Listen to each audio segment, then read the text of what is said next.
what's up guys? I hope you guys are good. I hope you guys are great. And as you guys can see from the title, your girl your girl is done. I'm done with school. Your girl said 2 times Wits graduate, yeah? Your girl said I'm coming for grade 4. Your girl said beauty and brains. Anyway, as you guys can see from the title, I am done with university. So just a little bit of academic backstory. I did my undergraduate in biological sciences, and then I did my honors in microbiology and biotechnology at the University of the Witwatersrand. And now that I'm officially done, I just thought it would be really cute to do kind of like a reflection moment on like my university years, and also just let you guys in on like my future plans. What does the future hold? What am I thinking? How am I feeling?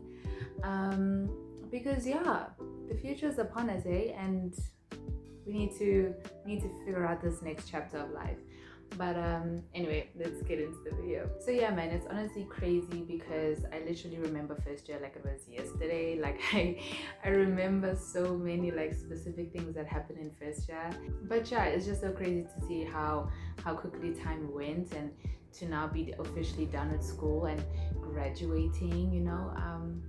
It's crazy because I think it will only sink in for me maybe around Feb, because normally that's the time where I'm getting things together, looking for places to stay, you know, buying stationery. And it's like, I'm not gonna do that this year. Like, I'm not going to PNA.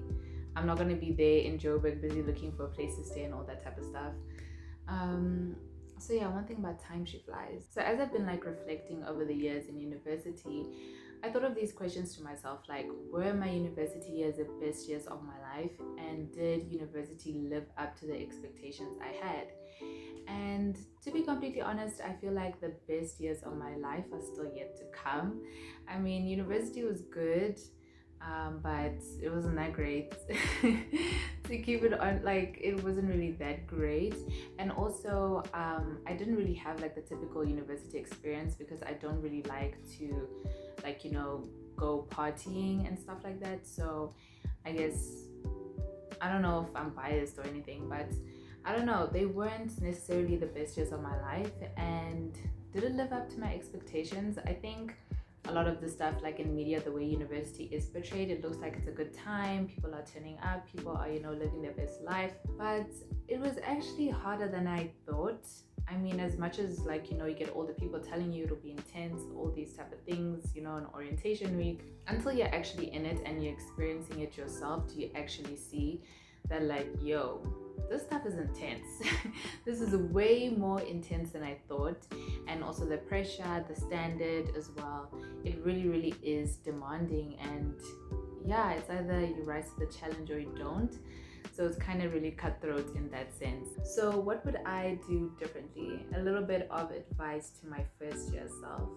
So I think the first thing that I'd do differently is go out more. I really wish I took advantage of the area I was in, and like the places and the people I was exposed to go out a little bit more.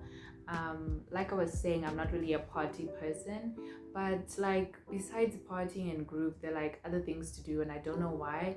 I just became so much of like a homebody. I'd stay in my room, I'd watch series or movies on my laptop, and it was either school, series or movies, little things here in between. But honestly, I never really went and explored and did a little bit more stuff that I actually enjoyed.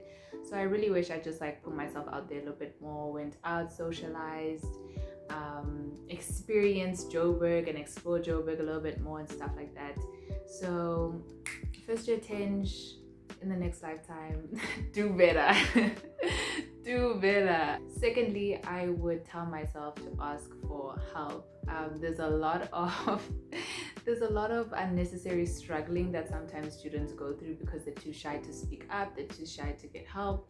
But there's no shame in not understanding, there's no shame in wanting to learn, there's no shame in wanting to do better. So do not be ashamed to ask, or do not be too shy to speak up and get better understanding. So I definitely tell myself, baby girl, ask for help. And I think thirdly, I would advise my first year self to be more involved. Like I was saying, I didn't really do much in my spare time. So I wish I was maybe like involved in more like school council stuff, or maybe been involved like in more clubs or societies and stuff like that. The only club I was ever part of was a boxing club, and that was in first year, and then I never rejoined again. But I mean, being part of like the more academic, teams and stuff like that, I think it would have been a cool thing, because I mean, also you sharpen some skills, but at the same time it also looks pretty good on your resume anyway, to like have these extra things and accomplishments on there. So I think I'd definitely do that differently if I could go back. So what am I doing with my life, people? What are my plans? Obviously, since the beginning of this video, we have established that I'm done at school. I've been saying I'm done, but obviously there was the option for me to continue. I could have done another 2 years of my master's and potentially done my PhD after that. But to be quite honest, there are quite a few reasons as to why I do not want to go back to school. And the first reason is I'm tired. Plain and simple, I am tired, guys. We have been doing this school thing since crash, and I don't know about you, but personally, I'm tired. Like, I didn't take a gap year. Some people did take a gap year, so it is nice they had the breather. But like, I've been doing this thing since, and I'm tired. And I won't lie, it did feel like the next traditional and the next right step to do, because most of my peers are going back to complete their masters. From my lab, the lab that I was working in last year in honors, I'm like the only person who's like not coming back. So like the majority of like the people I know and I'm surrounded by are choosing to continue with their masters. But I just didn't want to do what everyone else is doing, and I also just didn't want to sacrifice another 2 years of my life in school for the sake of feeling like I need to achieve this certain thing, or to feel like it's the right thing to do, even though deep down it's not what I want to do. And like, for the life of me, I just cannot at this big age live my life for someone else, or for other people, or for other people's expectations. Like, I just don't have it in me to do that. I just don't have it in me to just do another 2 years of research that I honestly don't think I'll even enjoy, and just to be under all of that pressure and all of that stress. I just don't want to do it. And I'm not gonna lie, I did feel like the subtle pressures of wanting to do masters, or being encouraged to do it, because some of like the older students in the lab who were doing their masters were saying like, yo, there's no jobs, like there's no employment, so it's better to just continue with school, all these things. I was getting other feedback from like people in my life, like maybe doing masters is the proper thing to do, and all that type of stuff. But it's like, I just want to be true to myself. I don't want to again live my life for other people's standards and other people's expectations. And I think it would be such a disservice to myself. Just staying true to myself is something that I really felt is the right thing for me to do, and continuing with masters isn't one of them. Right, so the second reason why I didn't want to go back to school is because I feel like school can be quite sheltering. Now, don't get me wrong, obviously when you're at university, there is a level of freedom that you do have. Like, you can do whatever you want, whenever you want, with whoever you want. It's just like a free space, and like, you don't have that pressure from your parents. However, I still feel like it is sheltering, because you're still dependent either on your parents or your bursary or your sponsor or whatever. And I don't know, I just don't want to continue having such a sheltered mindset as I'm getting older. And I really want to take the time and take the opportunity to like experience the real world and experience like real responsibility. Because yes, I still am home. Like, I'm not just about to like get up and leave and move out right now, but I want to grow in that area of responsibility, of being a young adult, having my own sense of responsibilities, and kind of focusing on building my life, my future, and just growing and developing in that sense. Because I feel like, at least for me, continuing with school further delays that experience of like, okay, what am I doing with my life? If I don't get a job, I need to do like a plan B, kind of that like struggle of like getting onto your 2 feet, you know. Okay, so enough of why I don't want to go back to school and more of actually what are my plans. So obviously I would like to get work within the degree that I studied for, because obviously that would be like my first choice, my first, you know, once, if I could say. However, youth unemployment is a thing, guys, and I also don't want to be like ignorant to the fact that, you know, youth unemployment is something that really does affect our country.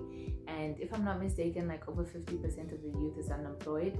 So I really just also need to be realistic with myself, with the fact that, yo, getting a job these days is not easy. Getting a job these days is not really, you know, common, you know. And just because, you know, someone went to school, they worked so hard, they studied, they got the degrees, it still doesn't guarantee anyone employment. It doesn't guarantee anyone a job. So even though, yes, it is my first choice, and I'd be so grateful if it turns out that way for me, I also just have to be realistic to the fact that it might not either. So that's why I honestly do have plan Bs, and that's why towards the end of last year I was really looking into ways that I could be making some money while looking for work and looking for a job. So those plan Bs are pretty much up and running. Those plan Bs are in pursuit. We have them on lock. But I was also thinking of upskilling and like learning a new skill that can help me also create opportunity for myself, because I recognize that I can't just wait for opportunity to find me and fall in my lap. I really need to start looking into making opportunity for myself. But yeah, I think just upskilling and learning a new skill or whatever to try create opportunity for yourself is somewhere that you can never really go wrong with. So that is also part of my plan B. And yeah, I think just in general, adulting, getting into this adulting thing, navigating, you know, building financial freedom, gaining some sort of independence, all those things. I think, to be quite honest, and like I'll be real with myself, I think I've been pretty sheltered. You know, I never really had to experience life in a certain way where I was forced to go and get things for myself, or forced to really, you know, be independent at a young age. So I think, you know, now that I'm done with school, I can really put all of my focus into that. And you know, that's why I'm here. That's why I'm not going back, is because I really want to grow and develop and mature in that way as well. So yeah, that is pretty much my plans for the year. Anyway, guys, that is it from me. Thank you so much for watching. I have spoken, I've said my piece. But overall, I am pretty excited for this next chapter in my life. I'm excited to see what the year holds for me, and I'm looking forward to it. I have a pretty optimistic view of the year and the journey. I don't know what it's going to be like. I know that it's going to get rough at some point, because is it really life if you don't see some things? It's not. But one thing about me, I'm a strong hand. Okay? Strong hands. Worldwide, strong hands worldwide. That time my arm is a literal stick. But anyway, enough joking around. But yeah, thanks for watching, and here's to